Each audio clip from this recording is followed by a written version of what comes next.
Go ahead and start with our post-race media availabilities. We're joined now by the driver of the second place finisher, rather, Kevin Harvick. Kevin, what started out and was largely, from our vantage point, a relatively quiet race for the most part, got really exciting there at the end. Talk to us a little bit about the finish there. Yeah, a lot of the races here are pretty quiet. That's for sure. It's hard to pass, and I think today, you know, I don't think I passed the car until we got towards those last restarts, and that was when you had to, you know, to make something happen. We had a good restart with the next to last restart, and I really didn't want to be 3 wide on the bottom. I didn't know that I could clear him, and I got to him a little late, and I felt like my angle was going to be bad entering turn 1, and in hindsight, I probably should have just kept going and piled it in there and seen what happened. But all in all, it was a good day. Our goal was to overachieve today and finish somewhere inside the Gibbs top 3, and we capitalized on a couple of their mistakes, and you know, had a chance to you know, to race for a win there at the end, and just came up a little short. But they did a great job with everything we had. Excellent. Questions for our runner-up? If you'll raise your hand, we'll get a microphone to you. We'll go right here with Zach, and then to Bob. Zach Rollbelt University. Because of the heat today, do you think that the breaking up the Xfinity race with the Dash for Cash ended up being a really good thing? And then also breaking it up, how do you think it was as far as in creating excitement? I don't think it did anything, to tell you the truth. I think you know, it just kind of breaks the rhythm of the race. You know, I think it's great that we're trying things and trying to make it better. But today was really hard because it just kind of broke the rhythm, and you needed something to happen, like we had happen with 20 getting a flat tire and the 19 staying out and the 18 staying out and us pitting.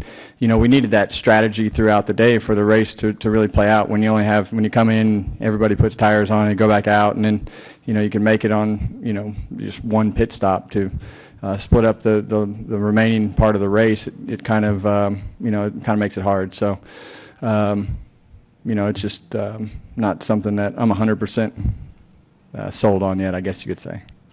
We'll go right up front here to Bob. Bob Pockers, ESPN. Does that race do anything good for you, just as far as, I mean, I assume you race for fun and maybe to learn something, and I don't know whether you did that at all today. And then also, the Cup cars, you're off the gas a lot more, I assume, in the corners, so should we expect a little bit more ability to pass tomorrow? I think the Cup cars are going to have, you know, definitely a different character. They're very hard to drive. I don't think I learned anything today, for sure.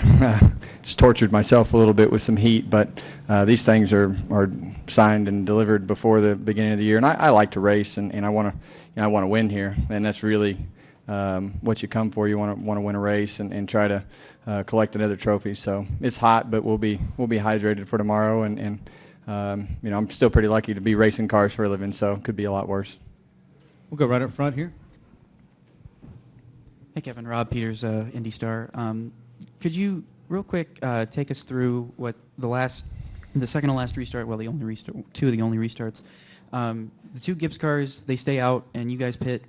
Like, what's going through your mind at that last moment? Like, I mean, I know the Gibbs cars got something that nobody else seems to have. Did you think at that moment that maybe you've got a chance to pounce on them if they make a mistake, or if there's something you having better tires helps?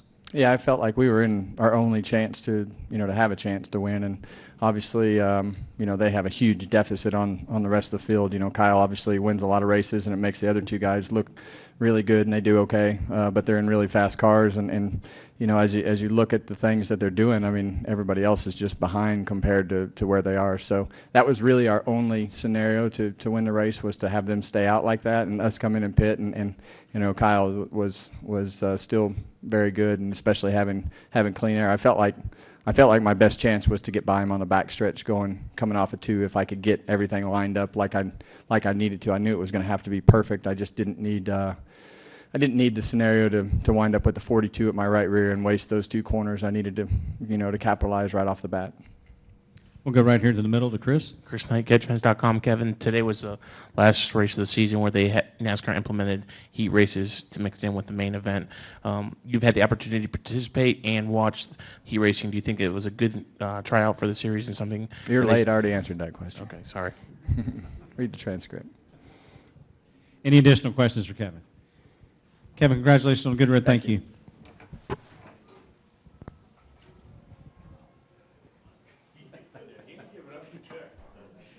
Continuing our post-race driver media availabilities, Today's Lilly Diabetes 250. We're joined now by our fifth place finisher, but more importantly, our NASCAR Xfinity Series Dash for Cash $100,000 bonus winner, Justin Allgaier. Justin, you got to be pretty happy about today.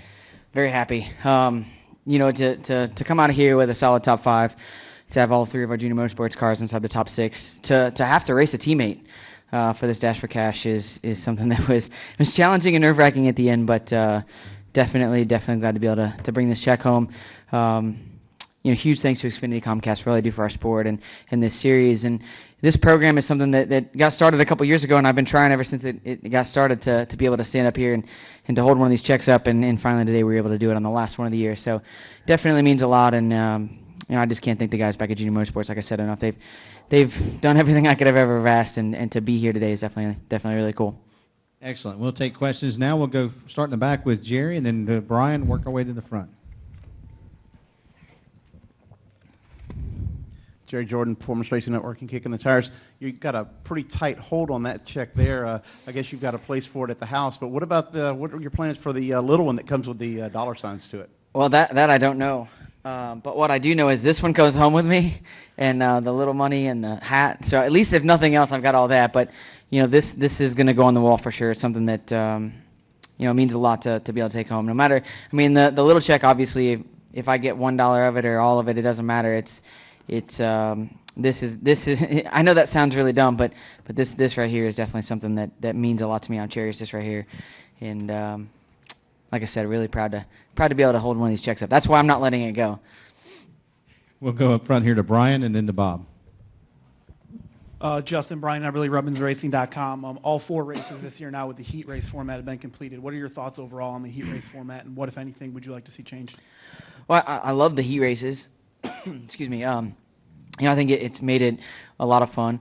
The challenge with the heat races is that there's not a lot of cautions. There's not a ton of shakeup just because there's, you know, half the field, so there's 20, 22 cars, you know, max in each one of those. I guess it's only 20. It's only the top 40, but you know, to only have 20 cars and to have those heat races the way they are, it's definitely been interesting.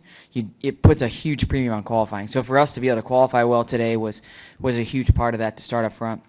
You know, Elliott did a great job in his heat race to be able to come through. But you know, for the most part, like I said, qualifying has been the key for all 4 of these Dash for Cash races. You know, the race was interesting to me. I would have loved to have seen it go a little bit longer. Really, at all of these racetracks, the main races, I would love to see them go a little bit longer, just because today only really having the one pit stop under green, and then the last one was just kind of because we all thought we needed it, but Kyle proved us all wrong that you could do it on no tires. But you know, I love the heat race format. I think it's something that, you know, with a few baby tweaks, it could be really great for next year if they keep it. We'll go up front here to Bob. Bob Pockers, ESPN. In the past heat races, it seemed that drivers or teams were able to get the cars better for the main and then made the main better. It didn't really seem to translate that today. Is that just the nature of the track and where you're racing? Yeah, I think today the conditions were what caused the biggest problem for all of us. You know, I was trying to explain my car to my crew chief, and I know he thought I was an idiot at some point during the race, because I would call in one lap and I would tell him that I'm loose in, tight off, all 4 corners. And the next time around, I would say, well, now I'm just tight everywhere. And then I would say, well, now I'm just loose everywhere. And then I would be tight in 3 and not in 4. And it just seemed like all day the conditions changed, and the rubber being laid down on the racetrack and the aero. I mean, just it was as challenging of a day as I can remember ever in my Xfinity or Sprint Cup Series career. So to be able to come out of here with a good solid finish was definitely good. It was hot. I mean, inside the car was brutal. You know, but huge testament to NASCAR, the safety guys, everybody that works in these behind the scenes on the R&D center to add the extra vent in the right side window to be able to cool these cars off a little bit more. I think that was a big part of it. But I think the conditions were just so brutal today. It was hard to get in and around other cars and really know what your car was going to do, you know, next to them. We'll come right up front here. Mike Neff from FrontStretch.com. Congratulations on the nice big check, Justin. Eric Jones drops out. He's well ahead of you guys and pretty much going to win that check. So that puts you in position, and then Sadler gets by you on a restart, which probably had to start to mess with your head. But then you got another caution. While you're driving around under that caution, what is going through your mind and to decide how you're going to get by Elliott to get back in that position? Well, I mean, the 20 had his issue long before he actually crashed. I think he got into the fence or something earlier on and had to pit under green. So I knew we were racing the 19. I could see the 19, but the way that the track position and everything had shaken out, he was so far ahead. I was pretty much, if this thing went all the way to the end, it was, he was going to end up with it. When they chose not to pit at the end, that's when it hit me that, hey, we've got a great shot at this. And obviously the restart before the last one. The 19 and the 48 got together, put us behind the one. And under that last caution, I'm sitting there going, man, okay, now I'm racing a teammate that obviously changes the game. Not that you race the other competitors really that much different, but just knowing that it's a teammate, knowing he's got the same stuff that I've got. How do you force that pass? How do you make that happen? And I knew getting into turn one on the outside was going to be a challenge. But, I was fortunate enough, we got behind him coming off of 2, and then the exit of 4, I think he got in the wake of the 42 and kind of got tired. And I hit turn 4. That was the only time all day that I hit turn 4 perfectly, and I ran through there wide open and was able to get up there next to him and to be side by side with him to pass him. And, that's just I said it earlier, that they talk about, God parting the seas, and that was like one of those moments where it was like everything had to come down to that perfect moment. And if the 20 doesn't crash, if the 19 doesn't not take tires, there's so many scenarios that played into today that we just we're very fortunate to be up here with this check. We'll go over here to Zach to the left and then to Chris. Zach Rowe, Butler University. Obviously, it was super hot today.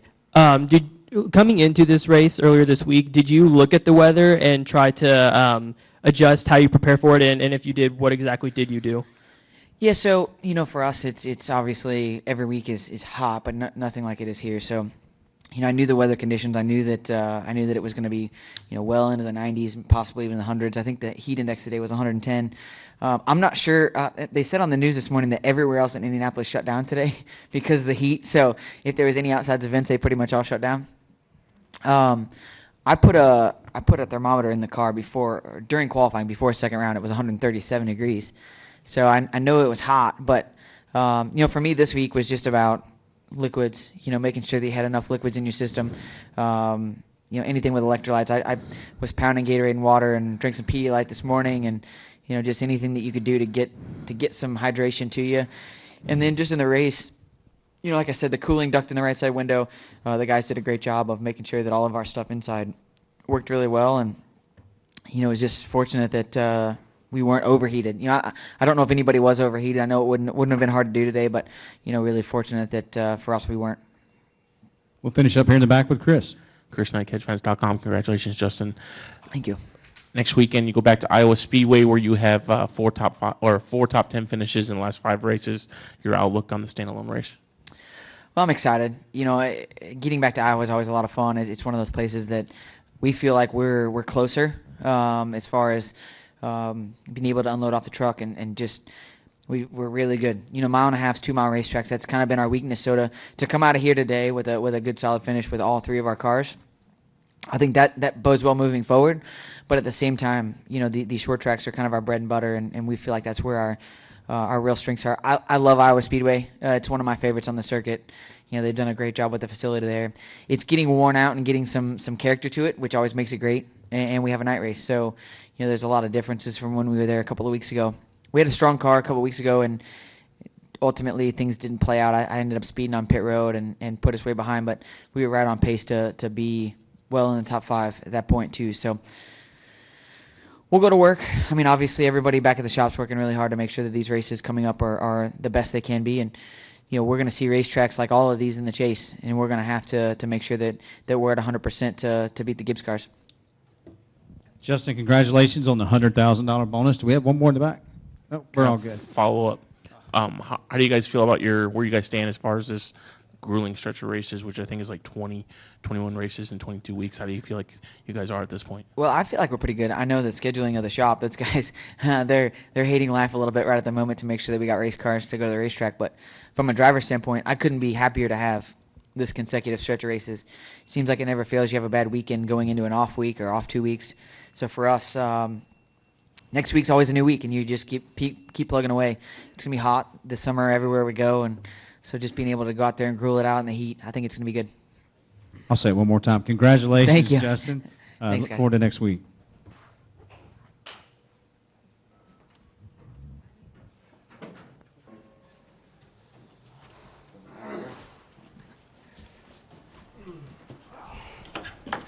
We're now joined by our race-winning team for the NASCAR Xfinity Series Lilly Diabetes 250. Kyle Busch, driver of the number 18 NOS Energy Drink Toyota, your crew chief, Chris Gayle, and the Joe Gibbs Racing Vice President for Xfinity Series Operations, Steve deSouza. Gentlemen, congratulations on a great win today. Kyle, tell us about those last couple of restarts and how that went down. Slower. We'll come back to you. Chris? Chris, what were your thoughts? Wrong pipe. All right. I still might struggle. What were what? My thoughts on restarts? Well, my thoughts were on restarts were to get really good ones, first of all. And then, you know, I was able to do okay there on that second to last one. I felt like I got a pretty good jump and was able to be single file getting into turn one and could kind of dictate my pace from there. And then the last one, I felt like, you know, Harvick was pushing me just a little bit, and then he kind of broke off, and it must have been because the one car was pushing him, and he didn't get more alongside of me, which I was kind of shocked about, you know. So I was able to again have my own way getting in turn one in my own lane and not have to worry about guys racing side by side with me. And then down the backstretch, Harvick and Larson, I think, got side by side, which kind of slowed them down, gave me a chance to get away a little bit. So that was sort of the sealer for the coffin, I guess, and being able to put the race away and having the opportunity to cross that restart line down the backstretch and know that there was whatever flag was next was the end of the race. Chris, you guys have had now 7 victories this season in the NASCAR Xfinity Series. Tell us a little bit about some of your secrets to that consistency. He's sitting to my left, and then, you know, good cars. I mean, I think, what's that, 7 with Kyle, and then 1 with Sam, 1 with Denny. So, I mean, obviously good cars are part of it. But I think you just see that Kyle gets more out of him than most. I mean, there's just no way around it. He's that good. And then, you know, from there you just have good cars every week. We just kind of had good cars last year, and we've kind of tweaked on them over the offseason, made them better, and I think we're just kind of focused on ourselves, you know, just doing what we can to make our cars better, not paying attention to what the rest of the field's doing, and just kind of get tunnel vision, and that's all we do is just try to make our cars better. And I think that's working pretty well so far. Steve, you guys have enjoyed and seen consistently superior performance, not just from Kyle and Chris, but across your entire program. Talk a little bit about that consistency throughout the program. Yeah, I think Chris landed on it. The crew chiefs and our management group down at the Xfinity side, and of course with all the affiliation we have on the Cup side, has just done a phenomenal job in preparing and thinking ahead and working within our own group on how to make our program better. And obviously Kyle's been a huge help on that. He and Chris being our senior engineer, not crew chief this year, have really done well in bringing along the other 2 teams. And we had a great day going with the other 2 cars today. They ran into a little bit of problem. But I think it just, the display of the performance and how all 3 teams are running equally well I think shows and demonstrates how hard everybody's working together back at Joe Gibbs Racing. Excellent. We'll open it up for questions now for our race winning team. You'll raise your hand. We'll get a microphone to you. We'll start up front here with Bob. Bob Pockris, ESPN. Kyle, if you get out to kind of a 1 second lead tomorrow, you know, starting from the pole and everything, how different of a feeling will it be with the way the Cup cars drive? I mean, will you be as confident, less confident? Do you expect maybe a little bit more, you know, kind of goers and comers in the race? Yeah, I think with starting on the pole for tomorrow, it gives us a really good shot of being able to kind of set the pace of the race there early on and get out front a little bit. We have had really good cars on both the Xfinity side and the Sprint Cup side, so with today's race, you know, I was able to kind of set that pace and then expect and hope to be able to do the same thing tomorrow. But competition's going to be a little bit different, obviously, with the best of the best racing for the Brickyard 400 victory. I think you'll see some pit strategy play its hand. I think you'll see some cautions play their hand. These cars, the Cup cars, are a little bit harder to drive here and tend to move around a little bit more, and the tire fall off is greater. So there's going to be you know, a bigger chance of just seeing a different race for sure than what we saw today. We'll go to the back of the room to Diane, and then we'll come over here to Zach. Hi, Kyle. Congratulations. Thanks. Diane Cox with Advantage News out of St. Louis. Last year, you swept the weekend, and this week you've come in and you've got the pole for tomorrow and won today's race. How has last year's experience prepared you for this year? Because I'm thinking you guys probably look back to last year's notes. Yeah, no doubt. We certainly do every time we come here. That's the freshest set of notes that we have, you know. So we do go back to last year's notes. We look at that sort of stuff, and then we also look at our teammates' notes who came here and tested just a couple weeks ago. So we feel like they gave us a good baseline to work off of here this weekend on the Cup side. But you know, the Xfinity side, we certainly do, you know, just that as well. You know, look at the notes and start from the same baseline and kind of work from there and making sure that we can keep up with the changes of the cars, the changes of the tires, the changes of the track. And, you know, this year maybe being a tick hotter, I don't know that we probably, you know, adjusted our car a little bit more than what we had last year from practice to race. So you just got to be smart about it. And those things, you know, I really rely on Chris Gayle here and also Adam Stevens. So hopefully we'll be good tomorrow. We'll go to your left to Zach, then the front row, and then to the Zach in the back. Zach Worrell, Butler University. Kyle, leading into this week, knowing how hot it was going to be, how much did you change your preparation? And then also with this Dash for Cash format, how much of a benefit was it to have the races broken up with as hot as it was? Yeah, I felt like I didn't do much different this week in preparation. You know, I kind of do the normal stuff. I try to hydrate as much as I can throughout the week, and from going from weekend to weekend, you're basically just getting caught up before you get to the next weekend of being hydrated, you know. So just keep doing the same things that I've always done, you know, try to get plenty of water and whatnot. But past that, I think today having the opportunity to break up the race a little bit with the heat races was good for me. Being in the first heat, I had an opportunity to go back and cool off a little bit and, you know, change uniforms, get into a dry one and just basically get ready for the you know, the main event fresh and ready to go like you would for a new race, you know. So that was a good bonus for us. Sitting on the pole helped us. If we would have qualified second, we would have been back-to-back races from Heat 2 to the main. So obviously I think it helped us. Car didn't quite get as heat-soaked today as it did last year. So that also changed just because of the break that we had. We'll come to the front row now. Kyle, Rob Peters of IndyStar. I think when you first started coming here and throughout the preceding, the following years afterwards, it didn't really feel like this was your best track. But now you won this race in 2013, and now you swept the weekend last year. Now you've won this race today. I mean, what changed in that short amount of time? I mean, now all of a sudden, I mean, you pretty much own this place in the NASCAR side. So, I mean, what really changed there that got you all of a sudden just up front every single lap right here at this track? I think experience certainly has given me the opportunity to just become better and better here each and every year.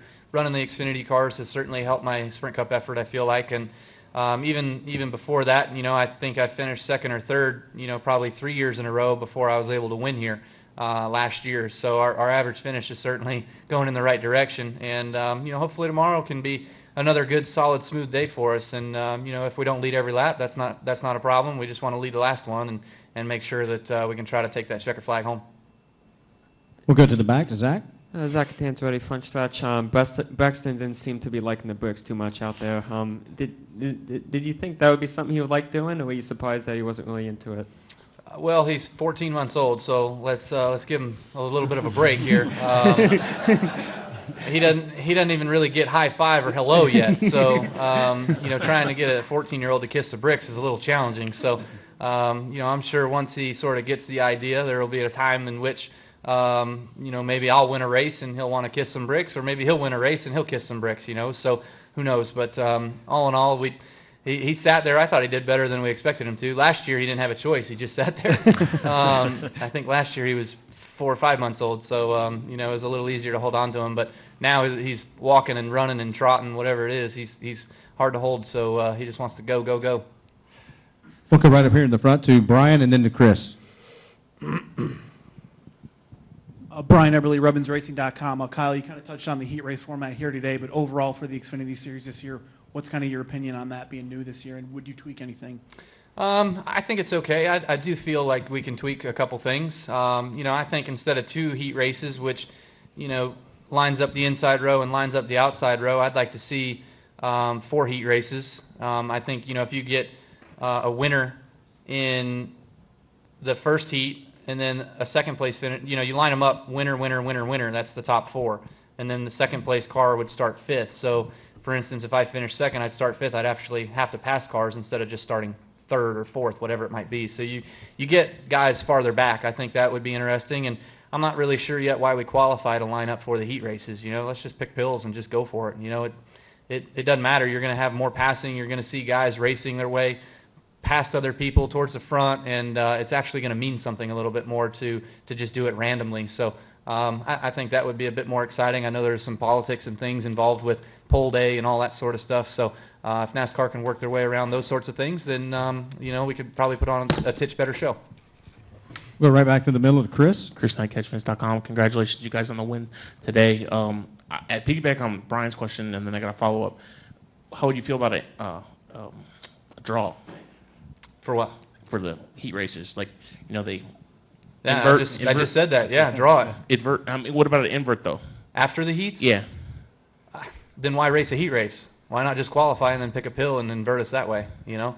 So it's one half dozen or the other. I mean, pick which way y'all want to do it. Everybody's going to have their own ideas, and they're smarter than I am. But you know, that's my opinion for what I thought, so I gave it. Okay, and today's 11 races run this year, 7 wins, 7 top 5, 7 top 10s. What can we expect? Do you expect this to continue for the second half of the season? For Xfinity? Yeah. Certainly, I'd like to hope so. I'm not sure exactly how many I have left, or I think that's ever changing by the day with Matt Tiff. So we hope that he's getting better and he has the opportunity to get back as soon as possible to get in his seat and get in his car and go run some races. So you know, I'm just thankful for the opportunity of Joe Gibbs Racing and Chris being the crew chief and having the opportunity to go win some races here. So you know, whatever the rest of my schedule is, we'll go do that, and hopefully we can have just the same amount of success as we have had here. And we're going to see what our teammates are going to be doing for the end of the season with racing for a championship. So we want to make sure that we give them as much room and respect as we can, so we can see those guys you know, go try to win a championship. Come to your front right to Mike. Mike Neff from frontstretch.com. This is for Chris. The guys on the TV broadcast kind of intimated that this is like a placeholder for you, and based on the success you're having and just the ability you've shown, that it won't be long before you are sitting on top of a box on Sundays. Are you wanting that immediately? Would you like to have some more seasoning? Where do you feel like you're lining up to go to move on Sundays? Wherever I can be successful. Like in a situation that's successful, sure, I'd love to go cup racing, but I don't want to do it if I can't be successful. You know, I'm pretty much in the best Xfinity team that exists, so why would I go take a step, you know, to something that wasn't going to be competitive at the next level? That's kind of what it is for me. Is, you know, I kind of waited my turn. I've been at JGR a long time. There was probably some earlier moves I could have made that may not have been the best, you know, and then I got myself in a situation that I wasn't the happiest with, and I kind of had to recover from that a little bit. So I'm trying to be smart about the moves you make going forward. Got a long career, still got to work for a long ways in front of me here. We'll finish up over here on the front left. Jimmy Biggers, 1450 The Sports Buzz. Kyle, the Truck Series implemented the caution clock, as you know, and you know, the Xfinity Series does this dash with the heat races. Do you ever see anything like that in the Cup side, and do you think the caution clock could possibly work in the Xfinity or the Sprint Cup?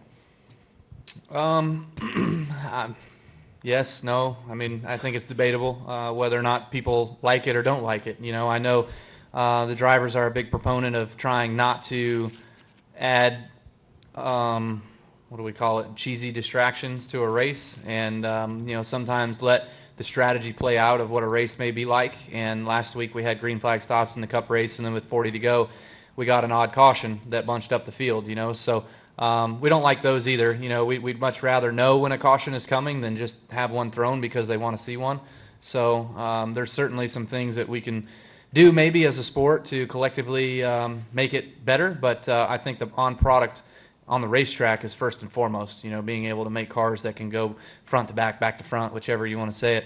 But once you get the good cars, the cars that are set up well with their drivers and their crew chiefs and everything out front, and then it's, you know, if the fastest car is first and the second fastest car is second, it's going to be hard to see passing. You know, there's going to be hard to see racings going on. So, you know, I do think that the heat races give you a chance to see some of that. I think inversions will give you a better chance to see some of that sort of stuff.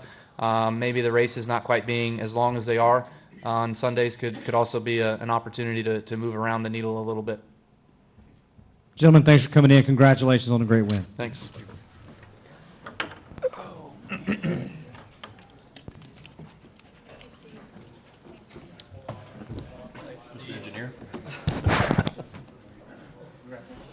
Time gets by in a hurry.